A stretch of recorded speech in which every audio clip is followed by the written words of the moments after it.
भाई जितने साथी देखने लग रहे सबसे पहले सभी को राम राम। आज हमारे पास अपने घर पे गुरुजी पहुंचे हैं। रामानंद महाराज जी से तो सब परिचित होंगे, साथ में हैं स्वामी ऋषि आनंद। गुरुदेव अपना परिचय बताओ एक बारी। मैं स्वामी ऋषि आनंद और श्री बद्रीनाथ धाम में रहता हूँ 6 महीने। तो आगे शुरू करूँ? गुरुजी की मैं बताता हूँ। गुरुजी बद्रीनाथ धाम में 6 महीने रहते हैं। 6 महीने वहाँ बर्फ गिरती है, जिसके कारण वो हनुमानगढ़ रहते हैं। हनुमानगढ़ में भी गुरुजी आगा धाम है। ये मेरे से काफ़ी खपा हैं, काफ़ी नाराज हैं। इनका कहना ये है कि मैं भगवे के खिलाफ क्यों हूँ, मैं सनातन धर्म के खिलाफ क्यों हूँ, और मैं सनातन धर्म के खिलाफ इतना जहर क्यों उगलता हूँ। घर पर ही आए हैं, मैंने गुरुजियों को बुलाया, गुरुजी आप आओ, आप ही का घर है, बैठ के आराम से चर्चा करते हैं। और आप लोगों को एक बात और भी बता देता हूँ, इस साइड जो साथ में बैठे हैं रामानंद गुरुदेव, एक ये चोला धारण करने से पहले ये मेरे साथी भी रह चुके हैं और हम एक साथ अखाड़े में इकट्ठे रहा करते, रूम पार्टनर। बाद में ये गुरुजी बन गए, महाराज जी बन गए, इन्होंने चोला धारण कर लिया। इनकी इस चीज़ में रुचि होगी तो गुरुजी से हम कम बात कराएंगे, क्योंकि ये तो एक साथी भी हो गए, इसलिए हम बात कराएंगे गुरुजियों से। गुरुजी की बातों का मैं जवाब दूंगा। गुरुजी अब आप आदेश करो जो भी है। हाँ, तो मैंने मतलब आपकी वीडियो मतलब किसी सेवक के द्वारा मेरे को बताई गई बात कि ऐसे करके कि हर्षि कारा जी हैं जो सनातन धर्म के बहुत खिलाफ बोलते हैं और ख़ास करके भगवे के खिलाफ बोलते हैं। मैं ये इसी चीज़ के लिए यहाँ पे आया हूँ कि जब तक क्लियर ना हो तो तब तक कोई कदम नहीं उठाया जाता है। तो मैं ये क्लियर करना चाहता हूँ कि आप क्या वाकई भगवे के खिलाफ है, सनातन के खिलाफ है? गुरुदेव सबसे पहली चीज़ तो ये है, मैं भगवे के खिलाफ नहीं हूँ, मैं पाखंडवाद के खिलाफ हूँ। और पाखंडवाद में और भगवे में बहुत ज़्यादा फर्क है। पाखंडवाद में और सनातन धर्म में बहुत ज़्यादा फर्क है। ये फर्क जो जनता है उसको समझाना पड़ेगा और उसको समझना पड़ेगा। आपसे तो मेरी वार्तालाप भी हुई है, आप इस बात से एग्री भी हो जाओगे। मैं आपसे पूछना चाहता हूँ, क्या पाखंडवाद हमारे धर्म को कमजोर नहीं कर रहा? बिल्कुल कर रहा है। क्या पाखंडवाद से ही हमारे धर्म की पहचान है? नहीं नहीं नहीं। अच्छा, एक मेरा और सवाल आपसे। जी। कुछ कथावाचक जिनको आज की जनता भगवान मानने लग गई है, यानी कि वे कथावाचक एक अपनी एडवर्टाइजमेंट करने के लिए पैसे दे के मीडिया को बुलाते हैं और मीडिया के सामने बैठ के पर्चियां बना के लोगों का इलाज कर देते हैं और स्वयं के इलाज के लिए वो डॉक्टरों के पास जाते हैं। मैं आपसे पूछना चाहता हूं, जब आपके प्रांगण में, आपके मंदिर में या आपके मठ में कोई भी बीमार आदमी आता होगा, किसी को खांसी जुकाम बुखार है, मैं आपसे ये पूछना चाहता हूं कि आप जाड़े से ठीक करोगे? नहीं नहीं, देखो मेरी जो खुद की विचारधारा है, मेरे पास कुछ दिन पहले ही कोई आया था सेवक जी, तो उनके आधे सिर में कोई दिक्कत थी शायद। तो उन्होंने कहा कि ऐसे करके गुरुदेव मेरे आधे सिर में दर्द हो रहा है, तो आप झाड़ा डाल दीजिए। मेरे को मतलब और तो कुछ सूझा नहीं, क्योंकि अपने को इन चीज़ों के बारे में पता ही नहीं, झाड़े के बारे में या क्या है क्या नहीं है। मेरे को जो सही लगा मैंने उसको बोला कि भैया मेडिकल स्टोर में जाना, 10 रुपये की 15 रुपये की टैबलेट आएगी, उसको लेना, ये आपकी समस्या दूर हो जाएगी। उस सेवक ने मुझे जो बात कही ना, मुझे बहुत हंसी भी आई और गुस्सा भी आया उस पर। उसने मेरे को बोला कि यदि आपको इन चीज़ों के बारे में नहीं पता है तो कृपया मुझे ऐसी सलाह तो ना दें। मतलब लोगों की मानसिकता ऐसी हो रखी है, झाड़े से ये बीमारियां ठीक होंगी जी। इसको वैसे आंधा शीशी का दर्द बोलते हैं। आंधा शीशी का जिसको दर्द हो, यानी कि आधे सिर में दर्द हो, उसका इलाज मेडिकल स्टोर से दवाइयां लेने से ही ठीक होगा, ना कि झाड़े से। आपका कहना ये है। अब एक बात और है, मैं आपसे पूछना चाहता हूँ, संत का, साधु का मतलब क्या होता है? भ्रम से निकालना। भ्रम से निकालना। भ्रम में बढ़ना तो नहीं होता होगा? पाखंडवाद क्या है? भ्रम में बढ़ना ही होता होगा। हाँ, जहाँ तक देखा जाए। अच्छा, तो मैं आपसे एक बात और पूछना चाहता हूं, जो आज के युवा हैं, जितने जो यूथ हैं, वो शिक्षा ग्रहण करने से पहले जी, मतलब उनकी शिक्षा में कोई रुचि नहीं, वे कहीं भी किसी पाखंडी के पास चले जाते हैं और उसको ये बोलते हैं, बाबा जी मेरी, बाबा जी की संज्ञा बोलते हैं उनको। आप लोगों को असली जो गुरुदेव, उनको कोई गुरु नहीं मानता। जी, जी। गुरु उनको मानते हैं जो टीवियों के सामने रहते हैं। बिल्कुल। मैं आपको एक बात बताता हूं, आज की जो नई जनरेशन है, यूथ है, वो क्या करते हैं, नौकरी लगने के लिए उन्हीं कथावाचकों के पास जाके उनके पैर पकड़ते हैं कि हमें नौकरी दिलवा दो। नौकरी वहां कथावाचक के पैर पकड़ने से मिलेगी या शिक्षा प्राप्त करने से मिलेगी? सबसे पहले तो शिक्षा शिक्षा ही होगी ना। बिल्कुल।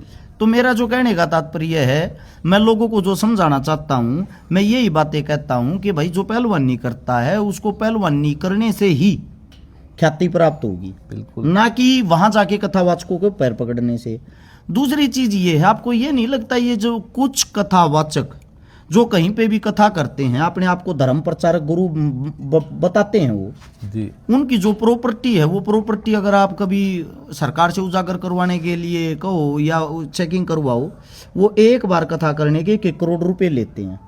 तो उसको आप धर्मगुरु कैसे बोल सकते हो? वो तो एक धंधा हो गया ना। देखो हर तरह के इंसान है यहाँ जी।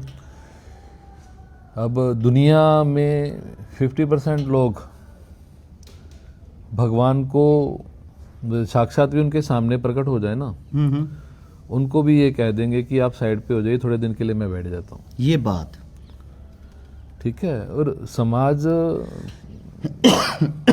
ये नहीं है कि सभी कथावाचक गलत हैं। ऐसे ऐसे कथावाचक भी हैं जिन्होंने दुनिया को सही मार्ग दिखाया है, सही मार्ग दिखाते आ रहे हैं और आगे भी दिखा रहे हैं। कुछ चुनिंदा ऐसे कथावाचक हैं, पर ज़्यादातर ऐसे भी हैं जैसा आप कह रहे हैं कि, और मेन है सबसे बड़ा कसूर तो दुनिया का है ना। यहाँ पुराने संत भी कहते हैं कि यहाँ बेवकूफ़ बनाने वाला होना चाहिए, दुनिया बेवकूफ़ बनने को तैयार पड़ी है। हमारा यही मेन मोटिव है गुरुदेव। जो दुनिया बेवकूफ़ बन रही है, हम ये चाहते हैं उस बेवकूफ़पने से बाहर निकले और सच्चाई से अवगत हो, सच्चाई को जाने। मैं आपको एक बात और बता देता हूँ, मैं धर्म के खिलाफ नहीं हूँ, मैं धर्म के साथ हूँ, लेकिन हमारे धर्म को वो पाखंडवाद खा रहा है, क्योंकि जो पाखंडी है ना, उन्हीं को लोग इसलिए भगवान मानने लग गए, आप लोगों को नहीं। कहीं ना कहीं छवि खराब हो रही है यहाँ। सनातन भगवे पे दाग लग रहे हैं, दाग लग रहा है। और जो बात मैंने सुनी उसी चीज की वजह से तो मैंने आपसे संपर्क किया। जी जी जी। कि सनातन के खिलाफ बोलते हैं और खास करके भगवे के खिलाफ बोलते हैं कि वो भगवे का विरोध करते हैं। तो ये आप इस चीज पे थोड़ा सा मतलब ये क्लियर कीजिए कि क्या वाकई आप भगवे के खिलाफ हैं? गुरुदेव, मैं भगवे के खिलाफ नहीं हूँ। मैं हिंदू धर्म के अंदर मैंने अगर जन्म लिया है, मैं अपने धर्म का काफ़ी सम्मान करता हूँ, लेकिन मेरा एक सवाल है, क्या कोई अन्य धर्म हो उसको गालियाँ देना ही हमारे धर्म की पहचान है? नहीं, हमारा धर्म सिखाता नहीं है। नहीं सिखाता ना हमारा धर्म। तो हम लोगों को इतना ही कहते हैं कि वे इंसान जो किसी धर्म को टारगेट करते हैं, वे हकीकत में साधु संत हो ही नहीं सकते, चाहे किसी भी धर्म के हो। वो सबकी अलग अलग विचारधारा है। अच्छा, मेरा एक सवाल और था सर जी। मैं एक बारी, मुझे हंसी भी आती है बताते हुए, एक ऐसे साधु संत के पास गया जिन्होंने मेरे को अपना फ़ोन नंबर दे दिया जी। और उन्होंने मेरे को बताया, अगर आपके घर में कोई भी समस्या किसी भी प्रकार की हो जी, आप मेरा नंबर ले लो, फ़ोन पे ही झाड़ा लगा के मैं आपका इलाज कर दूंगा, और साथ में आपके घर की कोई भी समस्या हुई 2100 रुपये आप पेटीएम डाल देना, यहीं बैठे बैठे घर के अंदर सुख शांति बना दूंगा। ये संभव है? मेरा जो मानना है, झाड़े मात्र 3 ही तरह के होते हैं। जैसे कि एक सूक्ष्म शरीर, ऊपरी हवा, भूत बाधा। जी। दूसरे नंबर पे वो दाने निकल जाते हैं ना माता के। जी। तीसरा है नजर का। जी। ये 3 ही झाड़े जो शुरू से चले आ रहे हैं। इनके अलावा यदि आप कहें कि मेरा हाथ दर्द हो रहा है या आपके पारिवारिक घर में कोई बात हुई है, कहीं सुनी हो गई है किसी के साथ, वो झाड़े के जरिए नहीं सुधारा जा सकता, वो बात के जरिए ही सुधारा जा सकता है। अब मान के चलिए उदाहरण के तौर पर हम दोनों की आपस में कोई विवाद हो गया जी। अब मैं तीसरे बंदे को कहूं कि जी हमारे दोनों की सुलह आप झाड़े के जरिए करवा दो, तो वो नहीं हो पाएगी। उसके लिए हमें आपस में बैठकर ही बात करनी पड़ेगी। ये बात। कुछ परिवार ऐसे आते हैं जिनके बच्चियां, मतलब विवाहित बच्चियां, उनकी आपस में नहीं बनी, वो अब अपने घर पे आ गई। अब वो 1 साल 2 साल लास्ट में तो परेशान होती हैं ना बच्चियां, तो बुरा लगता है, देखते हैं ना, तो ये समाज किस दिशा की तरफ जा रहा है। अब वो एक परिवार मेरे पास है कि बाबा जी कोई ऐसा ताबीज़ बना दो कि बेटी घर पे चली जाए। मैंने उनको एक ही बात बोली कि ताबीज़ बनाने से यदि ऐसे घर बसते तो बहुतों के बच जाते, किसी का बिगड़ता ही नहीं। बिगड़ता ही नहीं। ये जो बात है वो आपकी आपस की पारिवारिक बात है, उसको आप बैठ के यदि सुलह करेंगे तो हो जाएगी। किसी व्यक्तिगत, किसी अलग कोई व्यक्ति को आप कहें कि नहीं ऐसा करके आप झाड़ा डाल दीजिए तो ये काम हो जाए, तो उन चीज़ों के मैं भी खिलाफ हूँ। मैं नहीं मानता उन चीज़ों को कि ऐसा होता है। अच्छा, एक बात और गुरु जी, ऐसा भी झाड़ा लवावे हैं या डोरा बनवावे हैं, आक हमारे घर में लड़का पैदा हो जाए हमारी बहू का। देखो, मेन चीज़ है, अगर साधु के मुंह से सहज निकल जाए, और सहज निकलता क्या है, होनी मुंह चढ़ के बोलती, जो होने वाला है वो ही साधु बोलता है। जी ठीक है जी। और धागा ताबीज से मैंने तो अभी तक नहीं देखा है, बाकी मैं देखता हूँ गुरु जी, मैं इन्हीं के बीच में रहता हूँ, क्योंकि मेरा मानना ये है जब एक पति पत्नी आपस में एक दूसरे के बीच तालमेल ही नहीं होगा, संतान प्राप्ति नहीं होगी। नहीं होगी, वो तो है। मानते हो ना? बिल्कुल। और मतलब कि चलो इन बातों को छोड़ते हुए एक बात और है जो आपके भी माइंड में थी, गुरु जी का भी कहना था और जनता का भी कहना, कि आप मुसलमानों के खिलाफ नहीं बोलते कभी, या मुसलमानों के जो अंदर जितनी कमियां खामियां ये उनके धर्म के अंदर भी हैं, उनके खिलाफ नहीं बोलते। मैं वीडियो के माध्यम से आप लोगों के सामने बता देता हूँ, अगर हमारे घर के अंदर पहले गंदगी फैली हुई हो, सबसे पहला हमारा फर्ज बनता अपने घर की गंदगी को मिटाना। उसके बाद बात आती दूसरे धर्म की। दूसरे धर्म के अंदर जो गंदगी है, अगर सीधी हम उसको टारगेट कर दें या उसके ऊपर बात करेंगे तो वो इंसान उस चीज को एक धर्मवाद बना देते हैं। धर्मवाद किस लिए बना देते हैं कि भाई पहले अपने घर की गंदगी को तो साफ कर ले। मुस्लिमों के अंदर जो अच्छे इंसान होंगे वो अपने घर की गंदगी साफ करेंगे, हिंदुओं के अंदर जो अच्छे इंसान होंगे वो अपने घर की गंदगी साफ करेंगे। अब थोड़ी बात कर लेते हम रामानंद महाराज जी से। गुरुदेव, बहुत घने आदमी से हैं जो 24 घंटे आपने तो खासकर टारगेट करे हैं, आगे आपका दोस्त धर्म के खिलाफ बोले जा है, भगवे के खिलाफ बोले जा है, एक भंडारा करे आगरा आपा, उसके बारे में आप अपने मुंह तो बताओगे, काफी अच्छा रहेगा। भाई सारे राम राम। पहला तो जितने भी दर्शक देखा है, आप लोगों को एक छोटी ही बात बता देता हूँ भाई, थोड़ा हाँ कटु सत्य है, हो सके आप लोगों ने बुरा भी लग जाए। हरिद्वार में विशुद्धानंद आश्रम है, गरीबदासी पंथ का, कबीर की बाणी से जुड़ा हुआ है, और वहाँ पे मेरे को रहते 9-10 साल हो गए। हर साल 9 तारीख को नवंबर की बड़ा विशाल भंडारा करते हैं। हरिद्वार के जितने साधु संत हैं, गदिया के महंत हैं, महामंडलेश्वर है, उन्हें सब ने पता है। क्या आज तक कोई एक आदमी भी ऐसा आया कि बाबा जी ना तो आप जन्मभूमि से कोई पैसा लेते, ना कोई आम पब्लिक से लेते, और ये भंडारा जो आप 10, 15, 20 लाख रुपए लगाते हो, ये कैसे सक्षम होता है? या फिर कोई एक आदमी भी इसमें कमेंट करके ये बता देना भाई बाबा रामानंद को मैंने 11,000 रुपये दिए या 21,000, एक मात्र आदमी। वो जो भंडारा सक्षम होता है वो हर्ष भाई और हमारी जो टीम है, और ये वो चेहरे जो कभी सामने भी नहीं आए, जिन्होंने कभी ये भी नहीं बोला कि महाराज जी हमारा नाम किसी कार्ड में तो हो। आज तक जितने भी कार्ड छपे हैं, किसी कार्ड में हर्ष का तो नाम भी नहीं होगा।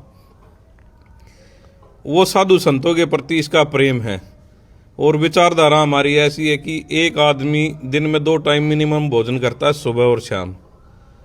तो 365 दिन है, तो 730 के आसपास 2 टाइम का भोजन हो गया।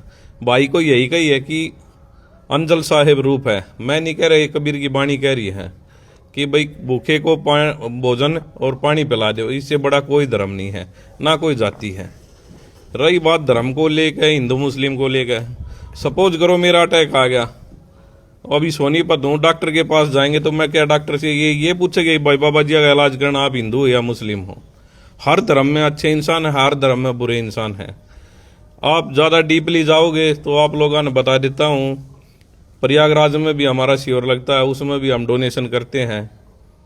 और भाई आज भी कोई बच्चा पढ़ने का इच्छुक हो जो संस्कृत विद्यालय में, उसका रहना विशुद्धानंद आश्रम में रहना खाना फ्री है आपके बच्चे का। दूसरी बात, कास्टी जनपा जाती है, जाट, राजपूत या अलग अलग भाई मैं जाट परिवार से हूँ और संत बना हुआ हूँ। छारा मेरी जन्मभूमि है। 9 साल हो लिया, आज तक हमने तो पाखंड फैलाया नहीं।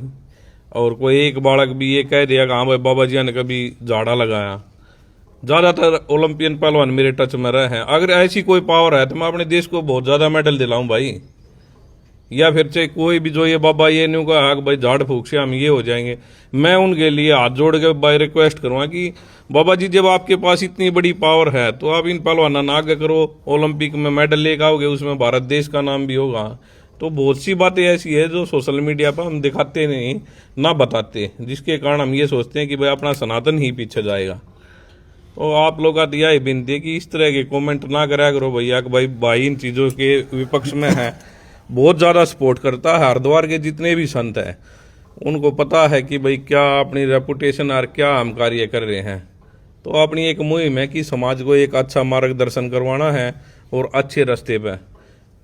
तो यही है हर्ष भाई कि जो और भी कई भाई जात पात को लेके कहते हैं भाई वो डेरा भी वही है, 2 डेरे है। मैं उस आप निस्वार्थ भाव से सेवा करो, 24 घंटे लंगर चलाओ, मेरे को 1 पैसा नहीं चाहिए भाई। कितने भाई आगे निकल कर आते हैं, वो डेरा वही है। मैं तो आप लोगों से यही कहूँगा कि आप परमानेंट वहीं रह गए अन्न का ही वितरण कर लो भाई। कुछ चीज़ें मुंह से बोलने में और ज़मीनी स्तर पर करने में बहुत दिन रात का अंतर है। और आज भी 9 साल बाद ये चीज़ इसलिए बता रहा हूँ कि हर्ष भाई ने कभी ये नहीं कहा कि बाबा जी मेरा कहीं नाम होना चाहिए। और जो विपक्ष में बोलते हैं कि भाई महाराज जी ये तो सनातन के विरुद्ध है, सनातन के विरुद्ध नहीं है भाई, पाखंडवाद के विरुद्ध है। और यहाँ नहीं कह रहा, ये हरिद्वार में बड़े बड़े मंचों पे भी कही है। संत कौन है जिसको ना कोई अपना, ना पराया, ना गर्मी, ना सर्दी, ना किसी से कोई द्वेष भावना।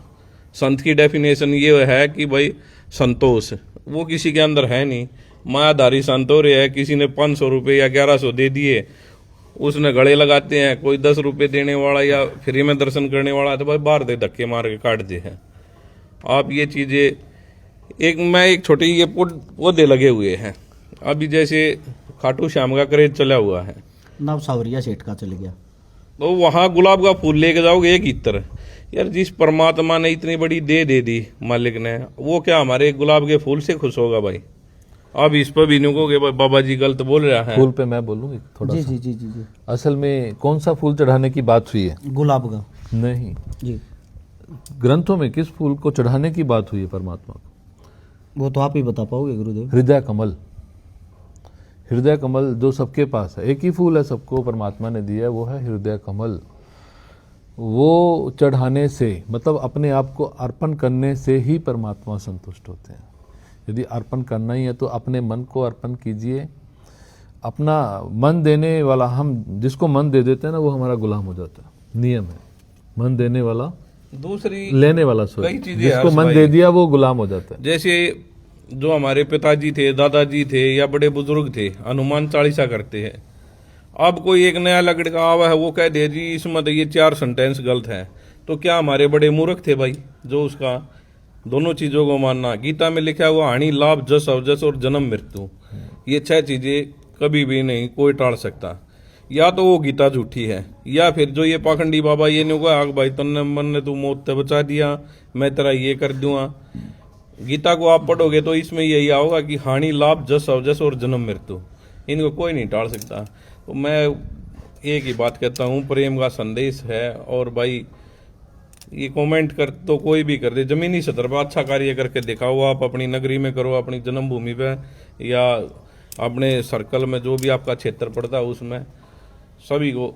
अभी गौ माता का देख लो भाई, बोल रहे हैं गौ माता को राष्ट्र माता। सबसे ज्यादा अगर मीट अगर वर्ल्ड में बिक रहा है तो भारत देश पहले नंबर पे है, दूसरे पे पहले या दूसरे पे है। तो जो पढ़े लिखे बच्चे हैं उनको तो पता है क्या चल रहा है। कुछ लोग झंडा उठा लेते हैं ना जी। और मैं तो ये कहता हूँ जब अपने यही चीजें हैं तो आप डीपली जाके देखो इसमें रियलिटी क्या है। अब एक बात और पूछनी गुरुजी, आप दोनों से पूछनी है, जी जी। सत्य जवाब देना है। वैसे गुरु का कार्य सत्य बोलना ही होता है। क्या आप लोग जो शिक्षा लेते हो उसके अंदर ये सिखाया जाता है कि मुस्लिम हमारे दुश्मन है, या मुस्लिमों को गालियां देना ही हमारा असली धर्म माना जाता, धर्म की पहचान मानी जाती है? नहीं नहीं, हमें तो नहीं सिखाया जाता। आपको भाई हमें हमारे गुरुजों ने ये कभी नहीं सिखाया कि आप हिंदू मुस्लिम करो, सिख ईसाई करो। महाराज जी ने कबीर